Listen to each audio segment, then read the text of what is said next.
Auditor militer tuntut 3 prajurit penyiksa dan pembunuh Imam Mashkur dituntut hukuman mati.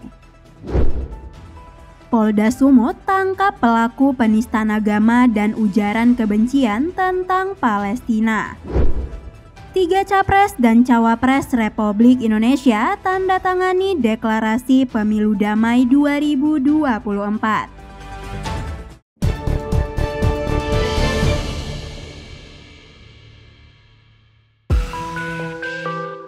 3 oknum prajurit TNI yang menjadi terdakwa kasus pembunuhan berencana terhadap Imam Mashkur dituntut hukuman mati oleh Auditor Militer Jakarta. Hal itu disampaikan Auditor Militer Letkol CHK Upenjaya Supena saat membacakan tuntutan dalam sidang lanjutan di Pengadilan Militer 28 Jakarta, Cakung, Jakarta Timur pada Senin 27 November 2023.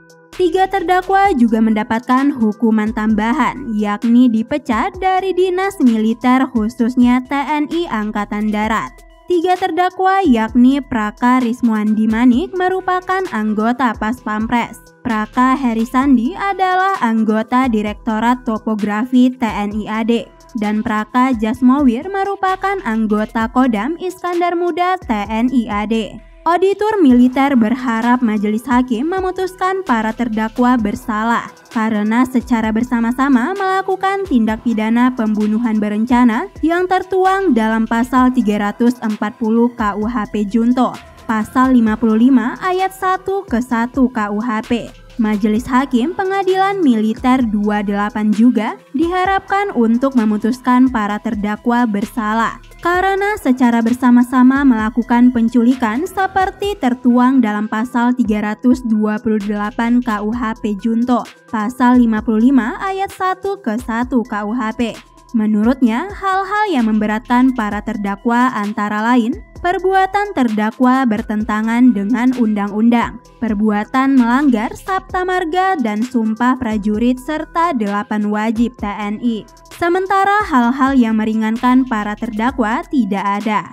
Usai mendengarkan tuntutan auditor militer, majelis hakim yang dipimpin Kolonel CHK Rudi Dwi Prakamto memberikan kesempatan kepada para terdakwa untuk mengajukan pembelaan atau pledoi atas tuntutan auditor militer tersebut. Perbuatan pidana itu berlangsung pada 12 Agustus 2023 dan jasad korban dibuang pada pukul 1 waktu Indonesia bagian Barat 13 Agustus 2023 di daerah Purwakarta, Jawa Barat.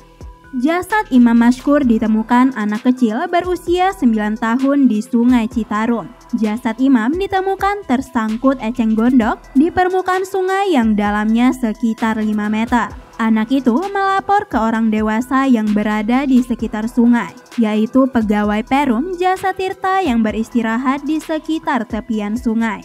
Keluarga Imam Mashkur melaporkan penculikan dan penyiksaan terhadap Imam ke Polda Metro Jaya. Laporan dari keluarga itu berdasarkan isi pesan, telepon, dan panggilan video dari korban serta para pelaku ke keluarga Imam Mashkur saat penyiksaan dan penculikan itu terjadi. Dari laporan keluarga korban ke polisi, polisi militer Kodam Jaya memulai proses hukum kepada 3 prajurit TNI AD itu pada 14 Agustus 2023. 3 prajurit itu diketahui beberapa kali memeras dan menculik penjaga toko kosmetik di sekitar Jabodetabek, termasuk diantaranya Imam Mashkur. Toko kosmetik itu merupakan kedok untuk menjual obat-obatan golongan G atau obat keras yang membutuhkan resep dokter secara ilegal. Praka Riswandi dan kawan-kawan diyakini oleh penyidik kerap mengincar toko-toko obat ilegal berkedok toko kosmetik untuk memeras para penjual atau penjaga toko. Video seorang pria yang meminta Israel membombardir rumah sakit Indonesia di Gaza, Palestina viral di media sosial.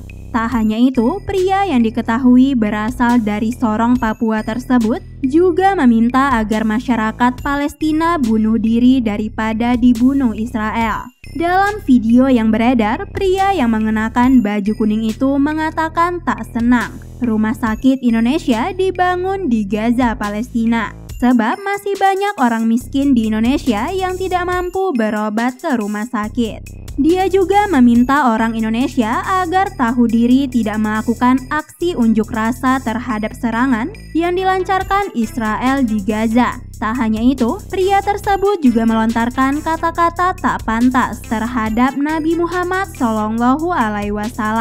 Terpisah, Kabid Humas Polda Sumut, Kombes Pol Hadi Wahyudi mengatakan, pria berinisial LDS berusia 57 tahun itu yang berasal dari kota Sorong, Papua Barat tersebut telah ditetapkan sebagai tersangka dan ditahan. Pelaku telah diamankan di wilayah Toba, Sumatera Utara dan saat ini tengah menjalani pemeriksaan di Polda Sumut pada Senin 27 November 2023. Hadi mengimbau kepada masyarakat untuk tidak menyebarluaskan video dugaan ujaran kebencian tersebut.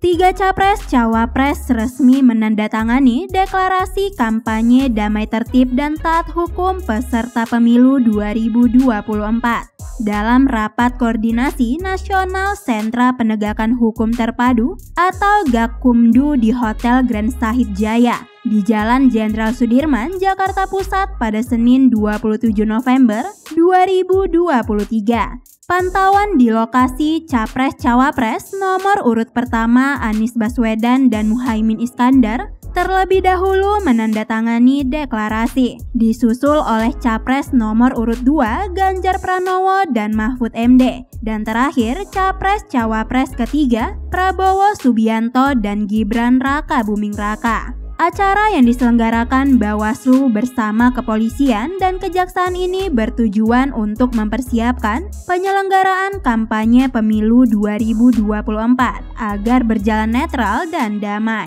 Kegiatan ini memiliki tema Gakumdu Mengawal Pemilu 2024 yang demokratis dan bermartabat. Rakornas Sentra Gakumdu digelar dalam rangka persiapan pengawasan menjelang masa kampanye. Pada hari yang sama, Komisi Pemilihan Umum atau KPU juga akan menggelar acara deklarasi kampanye pemilu 2024 damai. Acara digelar di halaman kantor KPU Republik Indonesia, Jakarta Pusat pada pukul 14 waktu Indonesia bagian Barat. KPU turut mengundang pemerintah, Polri, dan TNI dalam acara deklarasi tersebut. Masa kampanye Pilpres 2024 akan dimulai dari 28 November 2023 hingga 10 Februari 2024 mendatang.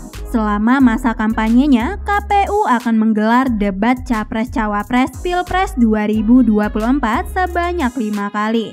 Hal itu tertuang dalam keputusan KPU nomor 1621 tahun 2023 tentang pedoman teknis pelaksanaan kampanye pemilihan umum. Bisanews.id, Nindya Farisa mewartakan.